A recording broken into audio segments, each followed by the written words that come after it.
আসসালামু আলাইকুম রহমতুল্লাহি ওয়া বারাকাতু। আসসালামু ওয়াসসালাতু আলা আশরাফিল আমবিয়ান ওয়া নাবিয়িনা মুহাম্মদ ওয়া তাবিঈন ওয়া আজমাইন।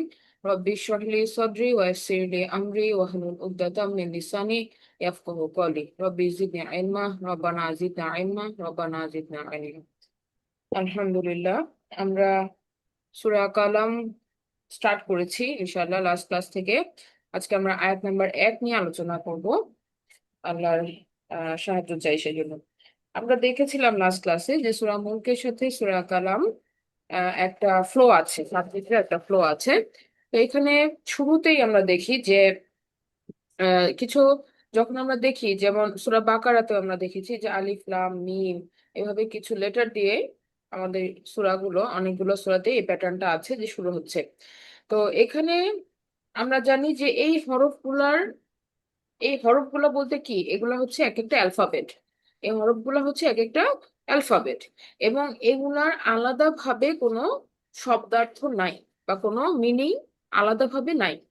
তো এটার এই যে নাই, এই নাই থেকেও আমাদের জন্য একটা লেসন লার্নিং কি, যে আমরা আসলে সবকিছু জানি না। তো এই যে আল্লাহ সুবহানাহু ওয়া তাআলা এই প্যাটার্নটা দিয়ে শুরু করলেন, এটার একটা উদ্দেশ্য আছে, সেটা কি, যে অ্যাটেনশন ড্র করা। কিন্তু তারপরেও এই যে এই এই লেটার গুলা দিয়ে যখন শব্দগুলা, লেটার গুলা দিয়ে যখন সূরাগুলা শুরু হয়, তখন এইভাবে আমরা যেটা বললাম যে আমাদের জন্য দুটো লার্নিং, একটা হচ্ছে যে আমরা জানি না, এটা আমরা স্বীকার করে নিচ্ছি। দ্বিতীয়ত হচ্ছে অ্যাটেনশন সিক করা। হ্যাঁ, আল্লাহ সুবহানাহু ওয়া তাআলা, আমরা জানি যে রাসূল সাল্লাল্লাহু আলাইহি সাল্লামের মাধ্যমে ওহী প্রেরণ করছেন। রাসূল সাল্লাল্লাহু আলাইহি সাল্লাম হচ্ছেন যিনি লিখতে জানতেন না, যিনি লিখতে পড়তে জানতেন না। তাহলে এই যে মানুষটা, যিনি একই সোসাইটিতে বড় হয়েছেন 40টা বছর পর্যন্ত, তিনি লিখতে পড়তে জানতেন না, হঠাৎ করে রাতারাতি তিনি অ্যালফাবেট গুলাকে বলা শুরু করছেন। হ্যাঁ, মনে করেন একটা আমাদের উম, না, আমাদের সোসাইটিকে দিয়ে আমরা চিন্তা করি যে মনে করেন আমরা একটা মানুষকে জানি যে তিনি লিখতে জানেন না, পড়তে জানেন না। তাহলে হঠাৎ করে যদি একদিন তিনি ক, খ এরকম বলা শুরু করে, অথবা এ বি সি এরকম বলা শুরু করে, তাহলে আমরা কিন্তু অবাক হব যে তোমাকে কে শিখাচ্ছে। আমরা কি জিজ্ঞেস করব যে আহ, কে তাহলে, শিক্ষক কে এখানে, টিচার কে, এভাবে আমরা কোশ্চেন করবো। তো এখানে রাসূল সাল্লাল্লাহু আলাইহি সাল্লাম যখন অ্যালফাবেট গুলাকে বলতেছেন, যেটা ওই সোসাইটিতে বেশিরভাগ মানুষই কিন্তু, তাদের কিন্তু এই লেখাপড়ার প্রচলনটা ছিল না। হ্যাঁ, তারা এরকম এডুকেটেড, এই সিস্টেমের মধ্যে, এডুকেশন সিস্টেমের মধ্যে তারা কেউই ছিল না। আরব আরব সমাজটা এরকম ছিল, এক্সেপ্ট ফিউ, অল্প কিছু লোকেদের ছাড়া, যারা কিনা বিভিন্ন জায়গায় ভ্রমণ করতো এবং তারা একটু লিখতে জানতো বা পড়তে জানতো, তারা বিভিন্ন সংস্কৃতির সাথে এক্সপোজড হয়েছিল। তখন তারা কি করতো, তারা বিভিন্ন গল্প বা স্টোরি এনে তখন তারা সমাজের মধ্যে সেগুলাকে বলতো, এবং মানুষ তাদের কাছ থেকে সেই গল্পগুলাকে শুনতো। যারা বিভিন্ন জায়গায় সফর করতো, বিভিন্ন কালচারের সাথে তারা এক্সপোজ করতো, তারা দেখতো যে যে তারা তখন দেখতো যে মানে এই এই বিভিন্ন তার সফরের ঘটনাগুলাকে, বা সে বিভিন্ন দেশে যে কি দেখে আসছে, এগুলাকে তারা কিছুটা লিপিবদ্ধ করতো বা তারা অন্যদের কাছে বলতো গল্পের আকারে। কিন্তু প্রফেট সাল্লাল্লাহু আলাইহি সাল্লামের জন্য এই জিনিসটা কি একেবারেই একটা নতুন জিনিস, যে তিনি অ্যালফাবেট কিভাবে বলতেছেন। হ্যাঁ, তাই এটা তো তার জানার কথা না, বা তাকে কে শিখাচ্ছে রাতারাতি। হ্যাঁ, এটা তাদেরকে কি করছে, স্ট্রাইক করছে।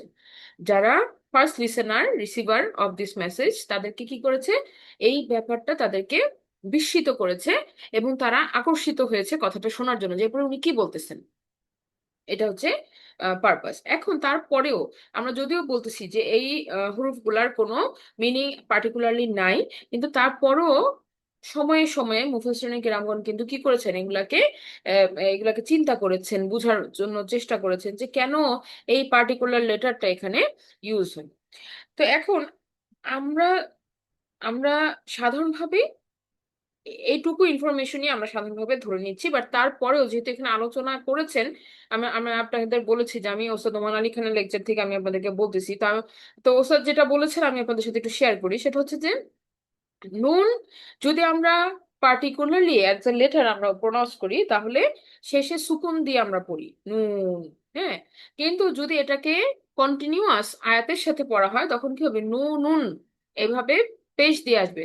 হ্যাঁ, দুই পেশ দিয়ে আসবে বা দাম্মা দিয়ে আসবে। তো এইটা যখন হয় তখন ইট এক্সপ্রেসেস সাম মিনিং। আবার যদি শুধু লেটার হিসাবে পড়া হয়, মানে শেষে সুকুন দিয়ে পড়া হয়, তাহলে ইটস জাস্ট এ লেটার, বা এটা শুধু একটা হরফ হিসাবে কাজ করবে। তো এখন এইখানে মুফাসসিরিনে কেরামগণ কেন এটা নিয়ে এত চিন্তা করেছেন? হ্যাঁ, এটা নিয়ে এত চিন্তা করেছেন কেন, এটা এটা একটা প্রশ্ন হইতে পারে। তো আমরা দেখি যে সাহাবীদের ডেডিকেশনের লেভেলটা এত পরিমাণে ছিল যে ওনারা একটা শব্দের অর্থ বোঝার জন্য এক এক দেশে সফর করে চলে যেতেন। হ্যাঁ, বা এক জায়গায় সফর করে ওই জায়গাতে যে সময় কাটাইতেন কেন, জাস্ট টু লার্ন সাম ওয়ার্ডস, যে এই ওয়ার্ডের মিনিংটা আসলে কি, অরিজিনালি কি। বেদুইনদের সাথে যে সময় কাটাইতেন বুঝার জন্য যে তারা কিভাবে এই ওয়ার্ডটাকে ব্যবহার করতো, আর এটা আজ থেকে আল্লাহ সুবহানাহু ওয়া তাআলা আর কি হিকমা দিছেন। একটা হাদিস সঠিক কিনা খুঁজে বের করার জন্য তারা সব মানে তারা অনেক অনেক তারা প্রচেষ্টা করেছেন, বিভিন্ন জনের কাছে গিয়েছেন, বিভিন্ন জায়গায় চলে গেছেন। হ্যাঁ, জাস্ট টু অথেন্টিকেট হাদিস। তাহলে এই যে আমরা বলতেছি যে তাদের যে চেষ্টার প্রচেষ্টা, এইটা কি তাদের ডেডিকেশনের একটা বহিঃপ্রকাশ। একইভাবে তারা চিন্তা করছেন এই যে এই জিনিসগুলা নিয়ে, এটাও কি তাদের একটা প্র্যাকটিস, যেটা যেটা কিনা আমাদেরও কি একটা এনকারেজমেন্ট যে জ্ঞানের চর্চাটা এভাবেই করা উচিত, যে গভীরে যাওয়ার চেষ্টা করা। তো এখানে এই কথাগুলো আমরা কেন বলতেছি, এই কারণে বলতেছি যে কারো কারো কাছে এই ব্যাখ্যাগুলোকে মনে হইতে পারে যে এটা তো না না বললেও হয়, বা এটা তো না রিলেট করলেও হয়। কিন্তু মানে আমরা বোঝানোর চেষ্টা করতেছি যে তারা এক একটা আয়াত নিয়ে যে তাদাব্বুর করছেন, এই তাদাব্বুরের লেভেল কি পরিমাণে, সেটা আমরা বোঝার চেষ্টা করছি। আমরা তো সেই লেভেলের না, আমরা তো আমরা কি করছি, আমরা তো যারা যারা ফার্স্ট মুফাসসিরিনে কেরাম আছেন, বা যারা এটা রিটেন ফর্মে নিয়ে আসছেন তাফসির, আমরা তাদেরকে পড়তেছি বা তাদের রেফারেন্স আমরা চিন্তা করতেছি, কিন্তু আমাদের নতুন কোনো থট কিন্তু আমাদের মাথায় নাই, বা আমরা ওভাবে ভাবতে পারি নাই। তো এইটা হচ্ছে একটা প্রসেস যেটা আল্লাহ সুবহানাহু ওয়া তাআলা এনকারেজ করছেন যে তোমরা কি আয়াত নিয়ে চিন্তা করো না। কেন, ওয়াই, এটা যদি আপনারা জিজ্ঞেস করেন যে কেন আমাদের চিন্তা করতে হবে, তারা তো চিন্তা করেই গেছেন, তাই না? রাসূল সাল্লাল্লাহু আলাইহি সাল্লামের সময়ে আল্লাহ সুবহানাহু ওয়া তাআলা কিন্তু ডিটেইলসে প্রত্যেকটা আয়াতের তাফসির কিন্তু বলেন নাই। এটা কিন্তু আমাদের বুঝতে হবে। হ্যাঁ, তিনি আমাদেরকে গাইড করেছেন, কোরআনকে উনি বাস্তব জীবনে প্র্যাকটিক্যালি আমাদেরকে ইমপ্লিমেন্ট করে দেখাইছেন, কিন্তু প্রত্যেকটা আয়াতের অর্থ যে সেই সময়েই শুধুমাত্র প্রাসঙ্গিক তা নয়। কোরআন তো কিয়ামত পর্যন্ত প্রাসঙ্গিক। হ্যাঁ, আমাদের আমাদের সকলের জন্য এটা আল্লাহ সুবহানাহু ওয়া তাআলা টাইম, এটা কোনো টাইম বাউন্ডারি নাই। কিয়ামত পর্যন্ত সকল সময়ের জন্য এর তথ্যগুলো আমাদের জন্য অ্যাপ্লিকেবল। তাহলে এইটার এক্সপ্রেশনটাও কি হবে, এক্সপ্রেশনটাও আমরা দেখবো যে সময়ের সাথে সাথে কি হচ্ছে, আমাদের জন্য উপযোগী। তো সেটা বুঝতে হলে আমাদেরকে কি করতে হবে, যে ডিপ ডাউন করতে হবে, যে কোনো ওয়ার্ডকে, যে কোনো সেন্টেন্সকে, যে কোনো শব্দকে নিয়ে চিন্তা করা, আমাদের প্রেক্ষাপটে এটা কিভাবে কাজে লাগবে এগুলো চিন্তা করতে হবে। তো সেই কাজটাই সাহাবীরাও রাসূল সাল্লাল্লাহু আলাইহি সাল্লামের পরবর্তী সময়ে সময়ে তারা করেছেন। হ্যাঁ, যে তারা এটা থেকে নলেজ ডিরাইভ করার চেষ্টা করছেন, যেটা আল্লাহ সুবহানাহু ওয়া তাআলা আমাদেরকে করতে বলেছেন। তো এখন এই কথাগুলো বলার উদ্দেশ্য হচ্ছে যে তাদের নলেজ প্রসেসের মধ্যেই এটা ছিল। এখন তারা কি ভাবছেন, হ্যাঁ, সেটা আমরা দেখি যে তারা এই নুন শব্দটাকে কোন কোন মুফাসসিরিনে কেরাম বলছেন যে এটা একটা কলমের কলমের যে ইয়া থাকে না আপনার, ইঙ্ক পট যেটাকে বলে, মানে কালিপূর্ণ যে পাত্রটা থাকতো আগে, যেটার মধ্যে ডিপ করে নিয়ে তারপর ওরা লিখতো, যেমন পাখির পালক দিয়ে লিখতো, বা বাঁশের কঞ্চি দিয়ে লিখতো। তো এইটা যেইটার মধ্যে ডিপ করে কালিতে চুবিয়ে যে লিখতো, সেই পাত্রটাকে তারা বলতেছে যে এখানে নুন দিয়ে এরকম একটা পাত্রকে বোঝানো হয়েছে। অনেকে এটা বলছে, আবার অনেকে ডিসএগ্রি করছেন, টোটালি ডিসএগ্রি করছেন। অনেক মুফাসসিরিনে কেরাম আপনার স্কলার, অনেক বিজ্ঞ যারা আছে, তারা বলছে যে না, জাস্ট লেটার, এটা এটা নিয়ে আর ইয়া নেই। তো অনেকে এটা বলছেন, সেটা আমরা বললাম। আবার অনেকে কেউ কেউ মানে এটাকে আপনার আহ, তিমি মাছের সাথে তুলনা করছে। এখন সেটা কেন? তা এই এই সূরার শেষের দিকে আমরা দেখবো যে ইউনূস আলাইহিস সালামের একটা লিংক আছে। হ্যাঁ, এটা একটা রেফারেন্স আছে। তো অনেকে এটাকে ওভাবে লিংক করছেন। তো আমরা এই এই এটাকে আমরা জানলাম যে তারা এভাবে চিন্তা করেছেন, আবার অনেকে এটা ডিসএগ্রি করেছেন, দুইটাই আছে। আমরা এটা আমরা আমাদের স্টাডির মধ্যে যতটুকু পড়লাম আমরা জেনে নিলাম। আচ্ছা, এখন আসেন আমরা প্রসিড করি। আল্লাহ সুবহানাহু ওয়া তাআলা শপথ করতেছেন, ওয়াল কলামি ওয়া মা ইয়াসতুরুন, শপথ কলমের এবং যা তারা লিখেছে। ওয়া মা ইয়াসতুরুন মানে এই কলম যা যা লিখেছে, বা যত কলম আছে যা লিখেছে সবকিছুকেই এখানে ইয়াসতুরুন দিয়ে বলা হচ্ছে যে প্লুরালে, যে এটা হচ্ছে কলমের কাজই তো হচ্ছে কি লেখা, তাহলে সেই লেখার যে যা কিছু সে লিখে এইটাকেও আল্লাহ সুবহানাহু ওয়া তাআলা শপথ করছেন। তাহলে প্রথমে আল্লাহ সুবহানাহু ওয়া তাআলা শপথ করলেন কলমের, এবং তারপরে তিনি বলেন যে এবং যা কিছু তারা লিখে, কলমগুলা যা কিছু লেখে সবকিছুর আল্লাহ সুবহানাহু ওয়া তাআলা এখানে শপথ করলেন।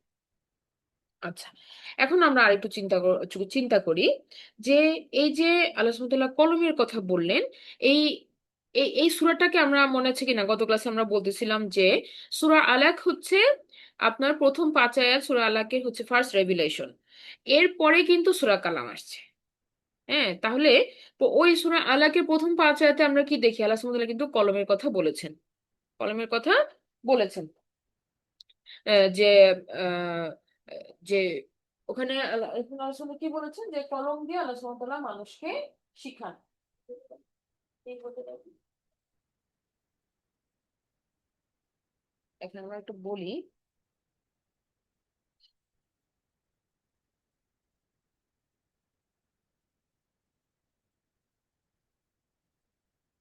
আউযু বিল্লাহি মিনাশ শাইতানির রাজিম, বিসমিল্লাহির রহমানির রহিম।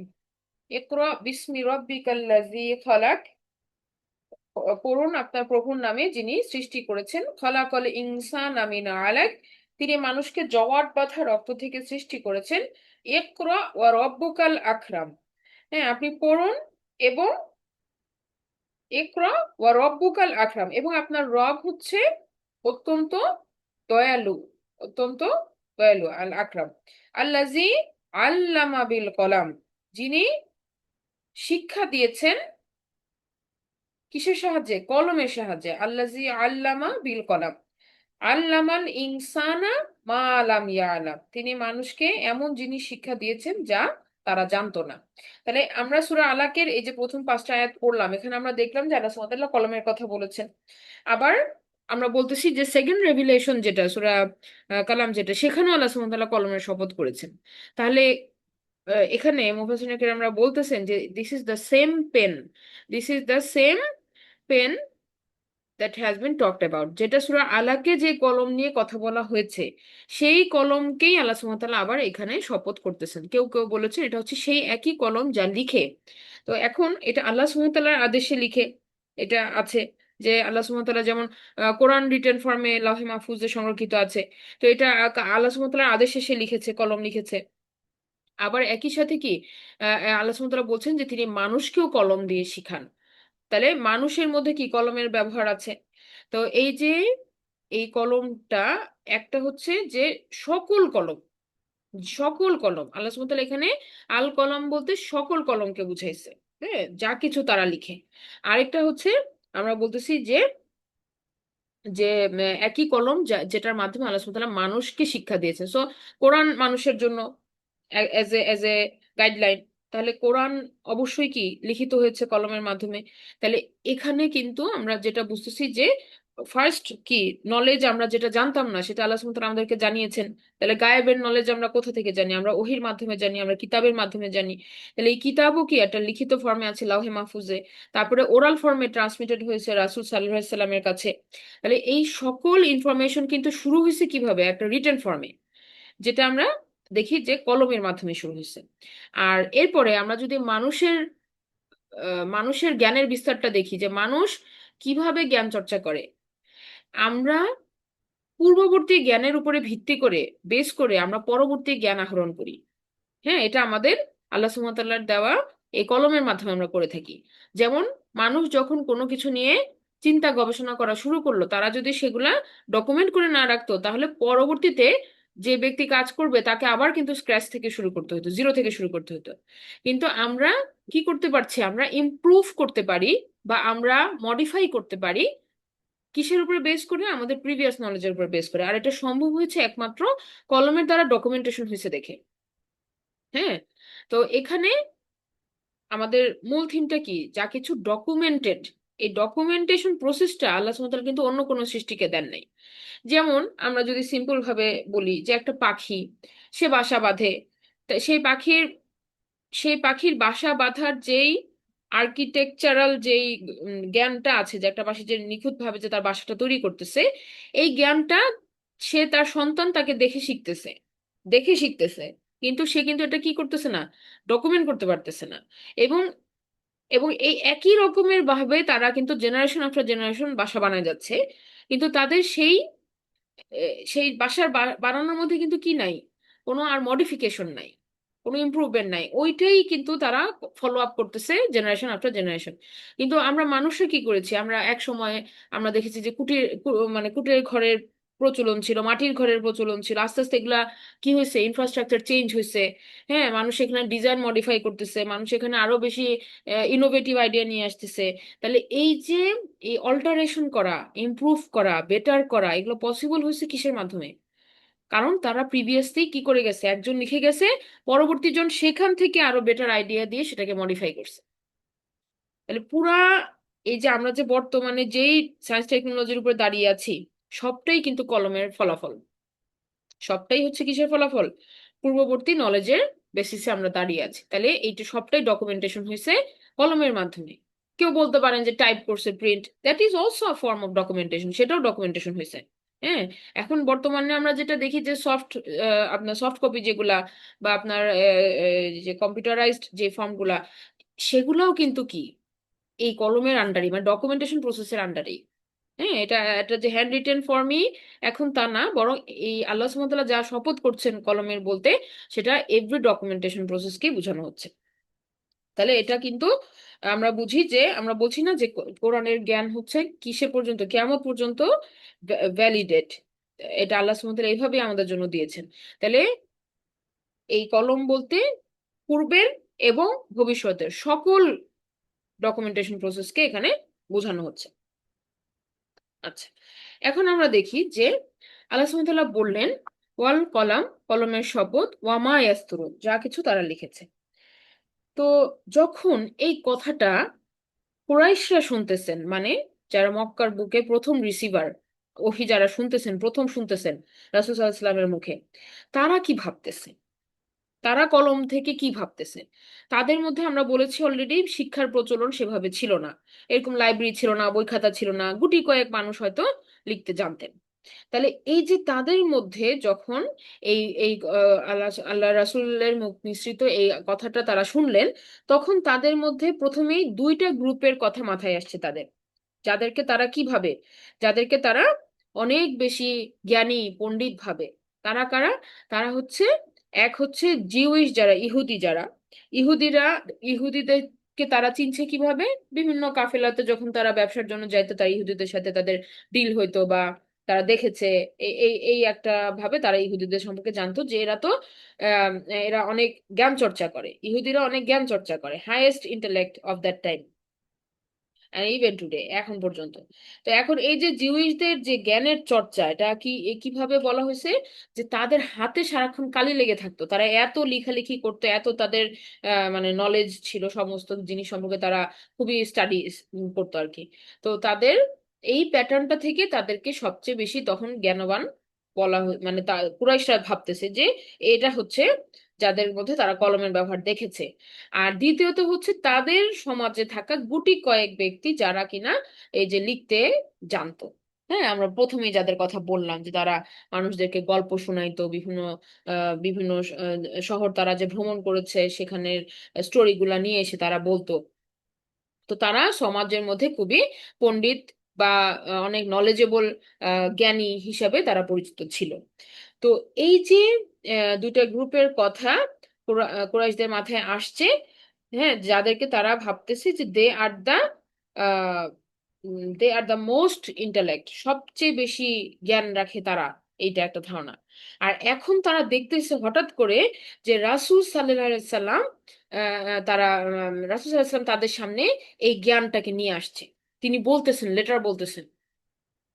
হ্যাঁ, যেটা কিনা তারা কখনো ভাবতে পারে নাই, যে হঠাৎ করে একটা মানুষ কিভাবে এই এই এই জ্ঞানটা পেয়ে গেল। এটা তাদেরকে কি করতেছে, অনেক বেশি আকর্ষণ করতেছে। আচ্ছা, এখন দেখেন,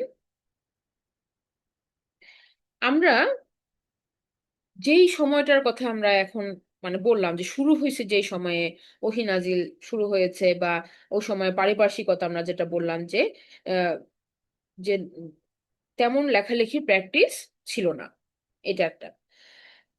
এরপরে দেখেন কোরআন নাজিল হওয়া সূচনা কাল থেকে শুরু করে এর পরবর্তীতে জ্ঞানের বিস্তারটা কিভাবে হয়েছে। রাসূল সাল্লাল্লাহু আলাইহি সাল্লামের সময়কালে কোরআন কিন্তু ওরালি ট্রান্সমিটেড, আমরা জানি যে ওহী রাসূল সাল্লাল্লাহু আলাইহি সাল্লামের কাছে জিবরিল আমিন তার তার তার মধ্যে ওহী করতেন রাসূল সাল্লাল্লাহু আলাইহি সাল্লামের কাছে, এবং তিনি এটা মুখে নিঃসৃত বাক্যের মাধ্যমে বলতেন, সেটাই সাহাবীরা মুখস্থ করে নিতেন। এবং রাসূল সাল্লাল্লাহু আলাইহি সাল্লামের পরবর্তীতে সাহাবীরা কিন্তু সেটা কলম দিয়ে লিখেছেন, তারা কোরআনকে লিপিবদ্ধ করেছেন, তারা তার রাসূল সাল্লাল্লাহু আলাইহি সাল্লামের জীবনী থেকে হাদিসগুলোকে লিপিবদ্ধ করেছেন।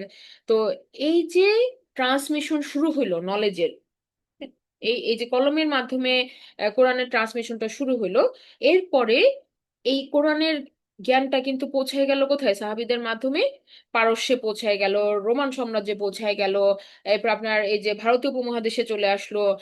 এভাবে করে এটা ট্রান্সমিটেড হলো থ্রু আউট দ্য ওয়ার্ল্ড। তাহলে এই যে এই যে দেখেন, আরব একটা সমাজ যেখানে জ্ঞান চর্চার তেমন প্রচলনই ছিল না, সেখান থেকে তারা কি হয়ে গেল, তারা কিন্তু কলমের মাধ্যমে তারা কিন্তু লিটারেসি গ্রহণ করলো। এবং এটা শুধু এক জায়গাতেই সীমাবদ্ধ থাকলো না, বরং সারা পৃথিবীতে কিন্তু ছড়িয়ে গেল। তো পৃথিবীর অন্যান্য জায়গাতে কলমের প্রচলন ছিল, ছিল না যে তা না, ছিল। কিন্তু ইন্টারেস্টিং ফ্যাক্ট হচ্ছে যে মুসলিমরা যখন যেখানে ট্রাভেল করতেছিল, মানে সাহাবীরা, সেই সময় সাহাবীরা যখন যেখানে ট্রাভেল করতেছিলেন, তাদের থেকে মানুষ কি করেছে, জ্ঞান আহরণ করেছে। কিন্তু এই প্রি ইসলামিক যুগে কি ছিল, প্রি ইসলামিক যুগে দেখা যাচ্ছে যে আরবরা সবচেয়ে হচ্ছে সবচেয়ে হচ্ছে বলতে পারেন পিছিয়ে পড়া একটা সমাজ, যেখানে কোনো ইনফ্রাস্ট্রাকচার নাই, কোনো বিল্ডিং নাই, কোনো দেখার মতো কিছু নাই, তারা তাঁবু গেড়ে বাস করে, তাদের কোনো সেরকম কোনো আহ, ইয়াও নাই, মানে কোনো সেরকম সম্পদ নাই, সেরকম কোনো গ্রিনারি নাই, প্রাকৃতিক সৌন্দর্য নাই, যেটা দিয়ে তারা কি করতে পারে, উঠতে পারে মানুষের কাছে, মানে অন্য অন্য সোসাইটিদের সাথে ফাইট করতে পারে, বা তারা সোশ্যালি ডেভেলপড হতে পারে, এরকম কিন্তু তাদের কোনো গর্ব করার মতো, বড়াই করার মতো কিছু নাই। অন্যদিকে তারা যখন বিভিন্ন জায়গায় ট্রাভেল করতো, তারা কি দেখতো, পারস্যে যখন যাইতো তখন দেখতো যে তাদের বড় বড় মূর্তি, ইনফ্রাস্ট্রাকচার, সব বাড়ি ঘরগুলোর ডিজাইন ডিফারেন্ট, এগুলো দেখে তারা অ্যামেজড হয়ে যেত, যে এরা এত সভ্য জাতি, এরা এত অ্যাডভান্স টেকনোলজি এরা ধারণ করে রাখছে। রোমান সাম্রাজ্যেও সেরকম একই অবস্থা। তো এই দুই জায়গাতে নিয়ার বাই যেটা তাদের সাম্রাজ্যগুলো ছিল, এখানে অনেক বেশি কি ছিল আপনার, মানে অ্যাডভান্সমেন্ট ছিল। তো একজন, আমাদের ধারণা কি যে একজন আরবের লোক যিনি এগুলা কখনো দেখে নাই, সে যখন ওখানে যাবে, তখন তার কি মনে হবে যে তাহলে এরা তো আমাদের থেকে বেশি মানে আগায় আছে, এরা আমাদের থেকে বেশি সব দিক থেকে, তাহলে এরাই নিশ্চয়ই বেশি জ্ঞানবান। তাহলে তাদের কি হওয়ার কথা, ইনফ্লুয়েন্স হয়ে যাওয়ার কথা ছিল, যে তাহলে আমরা ওদেরকেই ফলো করি, ওরা যেভাবে চলে সেভাবে চলি। কিন্তু তা কিন্তু হয় না, একজন কোরআনের ধারক এবং বাহক যখন সেখানে গেলেন, তাকে দেখে মানুষ ইনফ্লুয়েন্স হয়ে গেল। উল্টা না, ঘটনাটা উল্টা কিন্তু, বরং আহ, আহ, আমরা আমরা এইভাবে চিন্তা করি, মনে করেন একটা সাধারণ বাংলাদেশের একটা গ্রামের একটা মানুষ, সে যখন মনে করেন বিদেশে পাড়ি দিল, তখন বিদেশের জিনিসগুলাকে, বিদেশের এই যে টেকনোলজি অ্যাডভান্সমেন্ট ইনফ্রাস্ট্রাকচার, এগুলো দেখে সে এত অভিভূত হয়ে গেল যে সে তাদের মতো করে চলা শুরু করলো, তাদেরকে ফলো করা শুরু করলো, যে এরাই সঠিক। হ্যাঁ, এদের মতো লাইফ লিড করলেই এটা কি আমরা উন্নত জীবন ব্যবস্থা পাচ্ছি। এটি কিন্তু নর্মালি কি প্যাটার্ন হওয়ার কথা, কিন্তু একজন কোরআনের ধারক এবং বাহক যারা প্রকৃত সাহাবী, যারা যারা ওখানে মুভ করলেন, ট্রাভেল করলেন, তারা তাদের আচরণে এবং তাদের কর্মে এমন কিছু এক্সপ্রেস করলেন, এমন কিছু দেখালেন যে সেইখানের যারা এলিট সোসাইটি, তারা কি করলো, তারা দেখতে পাইলো ফিলোসফিক্যালি যে এই ব্যক্তিদের মধ্যে এমন কিছু দর্শন আছে, এমন কিছু আদর্শ আছে, এমন কিছু এথিক্স এবং মোরাল তারা ফলো করে, যেটা কিনা যেটা কিনা মানে যেটা কিনা অনেক ভ্যালুয়েবল, যেটা কিনা একটা সমাজের মধ্যে আমূল পরিবর্তন আনতে পারে। এটা কারা দেখতে পাইছে? এটা ওই ওই সমাজের ওই যাদেরকে আমরা অনেক ইন্টালেক্ট ভাবি, তারা কিন্তু এই সাহাবীদের থেকে এই জিনিসটা দেখতে পাইছে।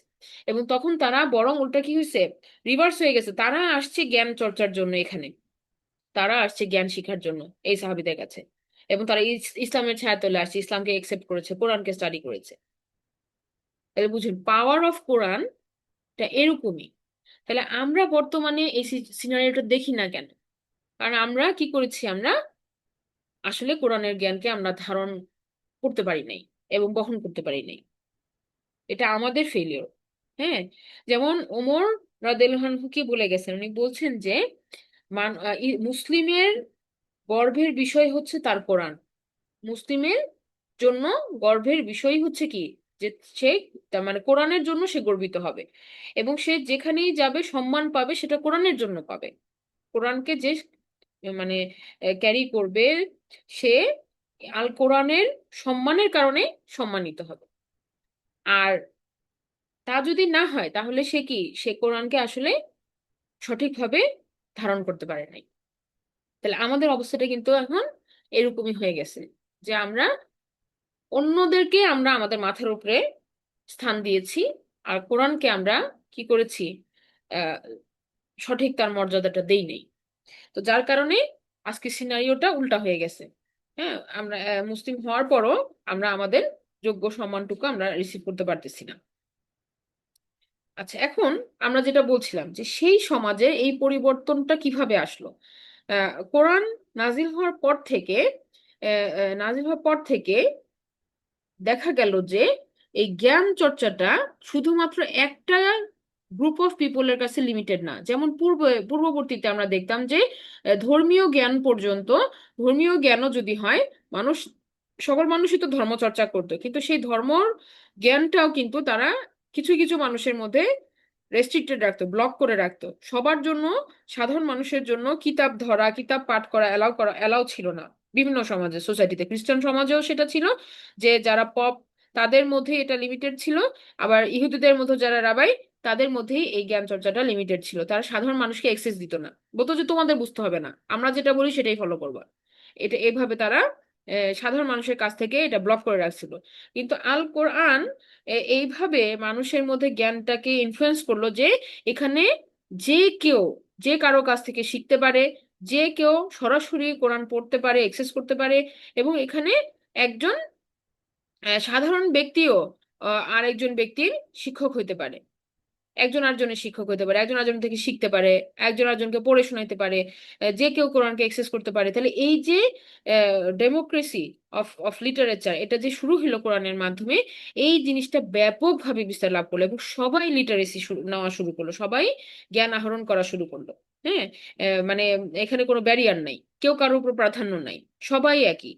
এই যে একটা রেভলিউশন কোরআন নিয়ে আসলো, এর ফলেই কিন্তু আমরা দেখি যে প্রত্যেকটা ক্ষেত্রে কোরআনের থেকে জ্ঞান আহরণের ফলে এত এত বই রচিত হয়েছে, এত এত বই রচিত হয়েছে। কোরআন হচ্ছে মূল সোর্স, এর থেকে বহু গ্রন্থ রচিত হয়েছে। এটা ট্রান্সলেশন বলেন, তাফসির বলেন, গ্রামার বলেন, তাজবিদের রুলস বলেন, এছাড়াও বিভিন্ন কনসেপ্ট সম্পর্কে যে বইগুলা, আকীদা সম্পর্কে বই, তারপর ফিকহ সম্পর্কে বই, কত কিছু, এত এত লাইব্রেরি পর্যন্ত, মানে এত এত লাইব্রেরি সমৃদ্ধ হয়েছে, কিন্তু শুধুমাত্র কি একটা গ্রন্থকে সেন্টার করে, সেটা হচ্ছে আল কোরআন। তাহলে এই সব কিছুকে আল্লাহ সুবহানাহু ওয়া তাআলা এখানে শপথ করে বলতেছে। এটার ব্যাপকতা অনেক বেশি, অনেক বেশি। এখন আমরা দেখি যে বলা হচ্ছে যে যে আমরা এখানে যে ওয়ার্ডটা আসছে, যে ওয়ামা ইয়াসতুরুন, এবং যা কিছু লিখেছে এই কলম। তো আমরা বললাম যে এটা কি শুধু একটা স্পেসিফিক কলম যে কোরআনকে লিখেছে? না, এই পর্যন্ত যত কলম যা কিছু লিখতেছে এভরিথিং, কেন এটা কিভাবে আমরা বলতে পারি? এটা হচ্ছে এই শব্দটাকে অ্যানালাইসিস করে। এই শব্দটা একটা প্রেজেন্ট টেন্সে আসছে, প্রেজেন্ট টেন্সে আসছে। প্রেজেন্ট টেন্সে আসলে কি হয়, যে সেটা সেই সময়েও প্রযোজ্য, ভবিষ্যতেও প্রযোজ্য। আমরা জানি যে অ্যারাবিক গ্রামারে ও ভবিষ্যৎ এবং বর্তমান দুটো একই ওয়ার্ড দিয়ে এক্সপ্রেস হয়। তো এখানে এই শব্দটা দিয়ে যেটা বলা হচ্ছে যে এটা শুধু যে তখন লিখেছে তা না, বরং ভবিষ্যতেও যা যা লিখবে সমস্ত কিছু কি আল্লাহ সুবহানাহু ওয়া তাআলার এই কসমের মধ্যে আছে। আচ্ছা, তার মানে আমরা বুঝতে পারলাম যে সকল মানব জ্ঞান এই কলমের মধ্যে, কলমের দ্বারা ট্রান্সমিটেড হচ্ছে। আরেকটা ব্যাপার দেখেন, জ্ঞান দুই রকম আমরা জানি। জ্ঞান দুই রকম, কি কি? একটা হচ্ছে ফিজিক্যাল মানে দুনিয়ার জ্ঞান, আর একটা হচ্ছে গায়েবী জ্ঞান যেটা আমরা জানি না। আর যতটুকু আল্লাহ আমাদের জানিয়েছেন ততটুকুই আমরা জানি। তো আমাদের অ্যাক্সেস যতটুকু আল্লাহ সুবহানাহু ওয়া তাআলা দিয়েছেন, আমাদেরকে যতটুকু অ্যাক্সেস দিয়েছেন, সেটা দুনিয়াবী জ্ঞান হোক এবং একই সাথে সেটা হচ্ছে গায়েবের সম্পর্কে যা কিছু আল্লাহ সুবহানাহু ওয়া তাআলা আমাদেরকে জানিয়েছেন, যেমন জান্নাত জাহান্নাম তাদের বর্ণনাগুলা, এই সমস্ত কিছুটাই কিন্তু কি, এই সমস্ত কিছুটাই কিন্তু কি মানুষের নলেজ, মানে মানুষকে দেওয়া এক্সেসিবল নলেজ। এই পুরাটাই কিন্তু কি কলমের উপর টিকে আছে, পুরা নলেজটা কলমের উপর টিকে আছে। আলহামদুলিল্লাহ। এখন আমরা আসি যে যখন আল্লাহ সুবহানাহু ওয়া তাআলা শপথ করেন কোনো বিষয় নিয়ে, তখন এটার দুই ভাবে আমরা চিন্তা করব। যে কোনো জায়গায় আল্লাহ সুবহানাহু ওয়া তাআলা যখনই কোনো কিছু নিয়ে শপথ করবেন, সেটাকে আমরা দুইটা ধারায় চিন্তা করব। প্রথমত, এই জিনিসটার এই জিনিসটা সম্পর্কে বিস্মিত হওয়ার অনেক ব্যাপার আছে। হ্যাঁ, মানে এমন কিছু আল্লাহ সুবহানাহু ওয়া তাআলা শপথ করতেছেন যেটা নিয়ে চিন্তা করলে মানুষ অবাক হবে। এটার মধ্যে একটা অ্যাটেনশন সিক করার একটা বিষয়বস্তু আছে। যেমন ওয়াল আসর, সময়। সময় নিয়ে যদি কেউ চিন্তা করে তাহলে দেখবে যে প্রত্যেকটা জিনিস সময় দিয়ে মোড়ানো, টাইম ফ্রেম আছে, প্রত্যেকটার একটা টাইম লিমিট আছে, টাইম ফ্রেম আছে। এগুলো দেখে মানুষের একটা বিবেক খুলবে, মানুষ চিন্তা করবে। একই রকম আল্লাহ সুবহানাহু ওয়া তাআলা এখানে যখন কসম করলেন এই দুটা বিষয়ের, তখন এগুলো নিয়ে চিন্তা করার অনেক খোরাক আছে। হ্যাঁ, এটা চিন্তা করলে মানুষের মানে মানুষ বিস্মিত হবে যে মানে আসলেই তো তাই, অ্যামেজড হয়ে যাবে যে আলোচনা যে এমন একটা বিষয় নিয়ে শপথ করলেন যে এভরিথিং এটার মধ্যে ইনক্লুডেড হয়ে যাচ্ছে। দ্বিতীয় হচ্ছে, প্রত্যেকটা শপথের একটা সাবজেক্ট থাকে, একটা অবজেক্ট থাকে। অবজেক্ট যেমন এখানে শপথ করেছে কি বিষয়ে, কলম এবং যা তা লিখে, তাহলে এটা হচ্ছে অবজেক্ট অফ দা ওথ। কি বিষয়ে শপথ করলেন আল্লাহ সুবহানাহু ওয়া তাআলা, এটা হচ্ছে অবজেক্ট। আর সেই সম্পর্কে আল্লাহ সুবহানাহু ওয়া তাআলা কি বললেন, কি কি বললেন, যেমন ওয়াল আসর, এখানে সময়টা ছিল কি অবজেক্ট। এরপরে ইন্নাল ইনসানা লাফি খুসর, নিশ্চয়ই মানুষ আছে ক্ষতির মধ্যে, এটা হচ্ছে কি সাবজেক্ট। যে সময়ের ব্যাপারে আল্লাহ সুবহানাহু ওয়া তাআলা কি বলতে চাইলেন, সেটা হচ্ছে কি সাবজেক্ট। তো উল্টা বলতেছি নাকি আমি? অবজেক্ট সাবজেক্ট হইতেছে যেটা নিয়ে শপথ করছেন, আর অবজেক্ট হইতেছে কি বলতে চাইতেছেন সেটা। হ্যাঁ, আমি প্রথমে উল্টা বলে ফেলছি। আচ্ছা, এবার দেখেন এখানে আল্লাহ সুবহানাহু ওয়া তাআলা তিনটা কথা এর পরবর্তী লাইনগুলোতে বলতেছেন। তিনটা কথা পরবর্তী লাইনগুলোতে, সরি, তিনটা কথা পরবর্তীতে বলতেছেন। এগুলো হচ্ছে ডিটেল, যে কি নিয়ে আল্লাহ সুবহানাহু ওয়া তাআলা শপথটা বললেন, এটার পরবর্তীতে কি। হ্যাঁ, এটার এটার মানে ডিটেলসটা কি, ডিটেলসটা হচ্ছে প্রথমত এক নাম্বার, রাসূল সাল্লাল্লাহু আলাইহি সাল্লামকে আল্লাহ সুবহানাহু ওয়া তাআলা ডিক্লারেশন দিচ্ছেন, মা আনতা বিনিয়ামাতি রব্বিকা বিমাজনুন, যে অবশ্যই আপনি আল্লাহর রহমতে বা আল্লাহর অনুগ্রহে পাগল নন। হ্যাঁ, মা আনতা বিনিয়ামাতি রব্বিকা বিমাজনুন, আল্লাহর অনুগ্রহে আপনি কি নন, আপনি পাগল নন। তাহলে এটা হচ্ছে ফার্স্ট ডিক্লারেশন। ওই কসমের পরে আল্লাহ সুবহানাহু ওয়া তাআলা যা বলছেন সেটা হচ্ছে কি, এটার এটার মানে কন্টিনিউয়েশন, কন্টিনিউয়েশন ওটার পরে এটা হচ্ছে কি, তাহলে ওই শপথের ডিটেলস। আচ্ছা, তাহলে এটা একটা। সেকেন্ডটা কি? সেকেন্ডটা হচ্ছে ওয়া ইন্না লাকা লা আজরান গায়রা মামনুন, এবং আপনার জন্য আছে বিশেষ পুরস্কার। আপনার জন্য আছে, অবশ্যই আছে কি যে এমন পুরস্কার যেটা শেষ হবে না কখনো, গায়রা মামনুন। আচ্ছা, এটা হচ্ছে সেকেন্ড ডিটেল। থার্ড ডিটেল হচ্ছে ওয়া ইন্নাকা, এবং নিশ্চয়ই আপনি, লা আলা খুলুকিন আযীম, নিশ্চয়ই আপনি মহান চরিত্রের উপরে আছেন। মানে তিনটা স্টেটমেন্ট। বলা হয়েছে, এখানে ইনফরমেশন দেওয়া হয়েছে ওই একটা একটা শপথকে সেন্টার করে। এই তিনটা স্টেটমেন্টই দেখেন কলমের সাথে রিলেটেড কিভাবে। প্রথমত, আল্লাহ সুবহানাহু ওয়া তাআলা ঘোষণা দিচ্ছেন যে রাসূল সাল্লাল্লাহু আলাইহি সাল্লাম মাজনুন নন। মাজনুন নন। মাজনুন মানে কি? মাজনুন মানে হচ্ছে যদি রুট লেটার আমরা দেখি যে একটা পর্দা, একটা লেয়ার। হ্যাঁ, যেমন এটার রুট লেটারটা আপনি যদি চিন্তা করে দেখেন, এটা আসছে যে জিন শব্দটা থেকে। হ্যাঁ, এই যে মাজনুন শব্দটা আসছে জিন থেকে। জিনও কি আমরা চোখে দেখি না, একটা পর্দা আছে। জিনদের জগতের সাথে মানুষের জগতের একটা পর্দা আছে, আমরা আমাদের চোখ দিয়ে ওদেরকে দেখতে পাই না। হ্যাঁ, ওরা ভিন্ন ফর্মে তৈরি। তো এইখানে এই যে পর্দা বা লেয়ার বলতে বোঝানো হচ্ছে, যেমন মানুষের চিন্তার শক্তিটা যখন ঠিক মতো হচ্ছে না, তখন কি আমরা বলি না যে একটা পর্দা পড়ে গেছে, মানে একটা ব্লকেট তৈরি হয়েছে, যার ফলে সে কি করতে পারছে না, সে ভাবতে পারছে না, চিন্তা করতে পারছে না।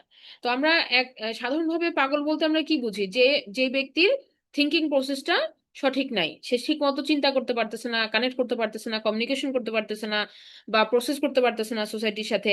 এটাকে, এই স্টেটটাকে আমরা বলি কি অ্যাবনর্মাল স্টেট, বা এটাকে আমরা বলি হচ্ছে নর্মাল না, স্বাভাবিক না, তখন তাকে আমরা বলতেছি পাগল।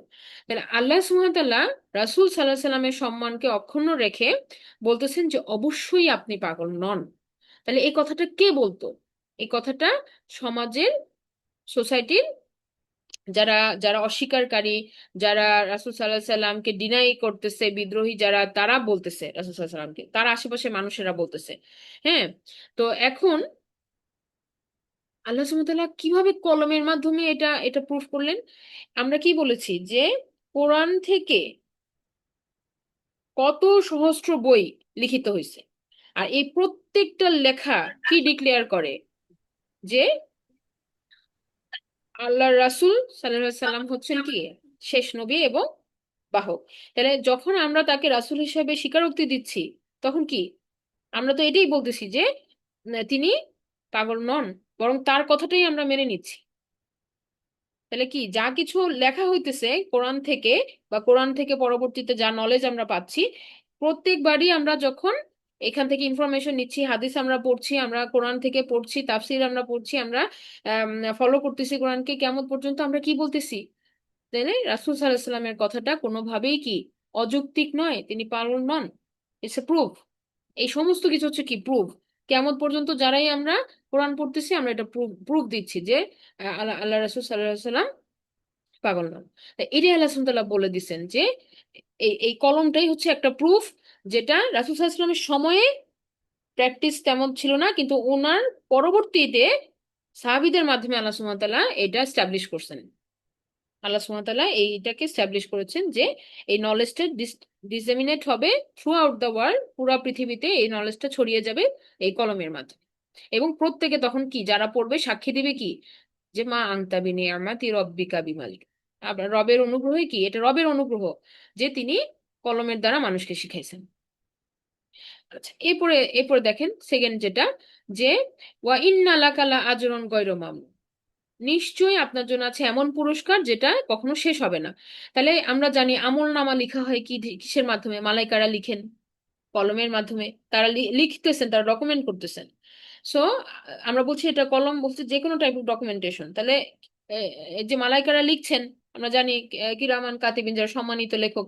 তো এই লেখকেরা লিখছেন, তাহলে কিসের মাধ্যমে ডকুমেন্ট হচ্ছে? রাসূল সাল্লাল্লাহু আলাইহি সাল্লামের আহ, আহ, জীবদ্দশাতেও তো মালাইকারা তার আমলনামা লিখেছেন, এবং সেই মালাইকারাও সাক্ষী দিচ্ছেন যে অবশ্যই কি আপনি পাগল নন, এবং অবশ্যই কি তার জন্য এমন পুরস্কার আছে, কারণ তার তার উত্তম কর্মগুলো আল্লাহ সুবহানাহু ওয়া তাআলা লিপিবদ্ধ করে রেখেছেন। আর আমরা জানি রাসূল সাল্লাল্লাহু আলাইহি সাল্লামের জন্য আল্লাহ সুবহানাহু ওয়া তাআলা এত বেশি আজর রেখেছেন, যেটা কন্টিনিউ হবে, গয়র মামনুন, এটা কখনো শেষ হবে না। কারণ আমরা আমরা যে তার জন্য সালাওয়াত পেশ করতেছি, কিয়ামত পর্যন্ত কি হবে? মানুষ কিন্তু তার উপরে সালাম পেশ করতেছে, তার উপর দুরূদ পাঠ করতেছেন। So it will continue to grow. এটা তার আমরা যে যে কেউ কিয়ামত পর্যন্ত কোরআন পাঠক, কোরআনের পাঠক হব, কোরআনের আমরা ইনফরমেশন নিব, আমাদের জীবনে অ্যাপ্লাই করব, এই সমস্ত রিওয়ার্ড কার কাছে যাবে? প্রথম যিনি আমাদের শিক্ষক কোরআনের, তিনি কে? তিনি হচ্ছেন রাসূল সাল্লাল্লাহু আলাইহি ওয়াসাল্লাম। তাহলে তার আজর কত বেশি! এটা কখনোই শেষ হবে না, এটা আল্লাহ সুবহানাহু ওয়া তাআলা প্রমিস করছেন। তাহলে এটা কি এই কলমের মাধ্যমেই চলতেছে, কন্টিনিউ হইতেছে, জারি হইতেছে একেবারে কিয়ামত পর্যন্ত। তার আমলনামায় আমাদের সকলের আমলনামা থেকে এখানে রিওয়ার্ড যাচ্ছে। এরপরে দেখেন, ওয়া ইন্নাকা লাআলা খুলুকিন আযীম, এবং আপনি অবশ্যই উত্তম চরিত্রের উপরে প্রতিষ্ঠিত। এটাও আল্লাহ সুবহানাহু ওয়া তাআলা কিভাবে স্টাবলিশ করছেন? কলমের মাধ্যমে। কলমের মাধ্যমে কিভাবে? আমরা রাসূলের সিরা পড়তেছি, আমরা রাসূল সাল্লাল্লাহু আলাইহি সাল্লামের জীবনী পড়তেছি, তার হাদিস থেকে আমরা শিক্ষা নিচ্ছি, এবং এভরি টাইম আমরা ফল ব্যাক করতেছি কোথায়? তার ক্যারেক্টারিস্টিক্স এর উপরে, রাসূল সাল্লাল্লাহু আলাইহি সাল্লামের জীবন থেকে, তার আচরণ থেকে আমরা শিক্ষা নিচ্ছি, কোরআনকে বোঝার চেষ্টা করতেছি। তাহলে এই সব কিছু থেকে আমরা কি স্টাবলিশ করতেছি? যে অবশ্যই তিনি আছেন উত্তম চরিত্রের উপরে, যেটা আল্লাহ সুবহানাহু ওয়া তাআলা এই কলম দিয়ে আমাদের পর্যন্ত পৌঁছায় দিছেন। তাহলে আমরা কি লিঙ্কটা ধরতে পেরেছি কিনা? এই আয়াতগুলোকে আমরা আবারও পরবর্তীতে ডিটেলসে আলোচনা করব। আজকে আমরা শুধু কি দেখলাম? আজকে আমরা দেখলাম যে শপথটা কি নিয়ে আল্লাহ সুবহানাহু ওয়া তাআলা বললেন, এবং এই শপথের ফলে ডিটেলসে আল্লাহ সুবহানাহু ওয়া তাআলা তিনটা কথা বলেছেন রাসূল সাল্লাল্লাহু আলাইহি সাল্লামকে সম্মানিত করে, এবং কিভাবে এই তিনটা লাইনই কলমের সাথে রিলেটেড। আজকে আমাদের বিষয়বস্তু এতটুকুই ছিল। আমরা ইনশাআল্লাহ আবার নেক্সট ক্লাসে এখান থেকে কন্টিনিউ করব।